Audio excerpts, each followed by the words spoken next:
আরেকটি দৃষ্টান্ত আছে, দাদার তো ওষুধের দোকান, অনেক দামি ইনজেকশন পাওয়া যায় কাচের মধ্যে, না মানে কাচের টিউবের মধ্যে। এখন ওই কাচের টিউবের মধ্যে ইনজেকশনের মূল বিষয়টা আপনি সিরিঞ্জতে টেনে নিয়ে ওটা ফেলে দিলেন, ভেঙে গেল। কাচের মধ্যে যেটা তরল যে ঔষধটা ছিল ওইটা সিরিঞ্জ দিয়ে টেনে নিয়ে ফেলে দিলেন, নষ্ট হয়ে গেল। আর ঔষধ ভরা অবস্থায় পড়ে যদি ভেঙে নষ্ট হয়, দুটোই তো নষ্ট হলো, ভেঙে গেল। কিন্তু একটা ভাঙাতে ক্ষতি নেই, আর একটা ভাঙলে সব চলে গেল। কোনটাই ক্ষতি নেই?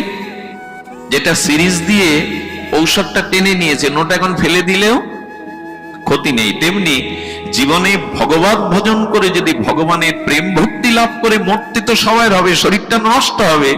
যদি প্রেম ভক্তি কিঞ্চিত লাভ করে মরতে পারেন তবে আপনি বিফল হলেন না, সফল হয়ে গেলেন। এই জন্য ভজন চায়, সফল হয়ে গেলেন।